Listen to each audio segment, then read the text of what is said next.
And what's up again mga karapsa?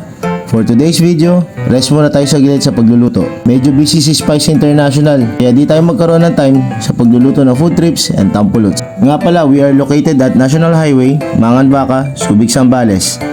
Hindi kayo maliligaw dahil sobrang laki ng aming signage. O diba? Signage pa lang, palong-palo na. Bale, may ritual kasi kami dito sa kitchen na once naging regular ka na, magiging ganito ang buhok mo. Yon! O eto pa. Alright!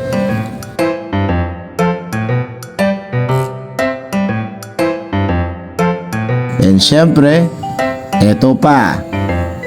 Let's go! Bale, bibinyagan natin si RJ. Kaso nga lang, hindi pa siya nakaka 1 month. O ayan, ang sipag-sipag nga niya, di ba? Pa-flex-flex pa.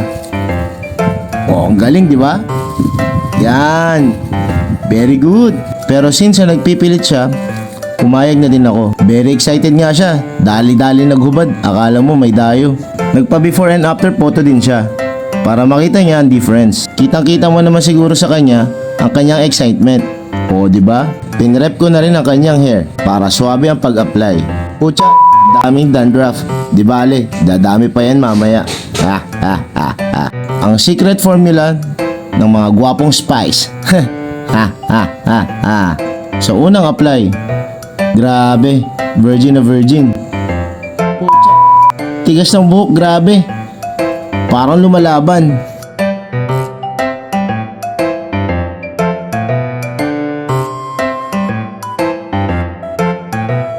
Nangati-ngati pati kamay ko. Grabe talaga lumabon buhok ni RJ. Napaglabs pa ako.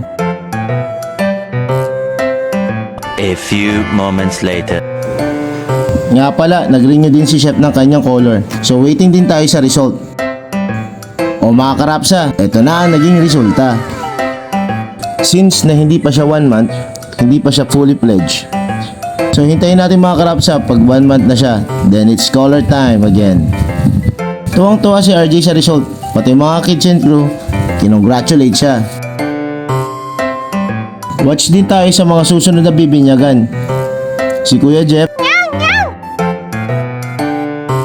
and si Kuya Beyong. And that's it for the video.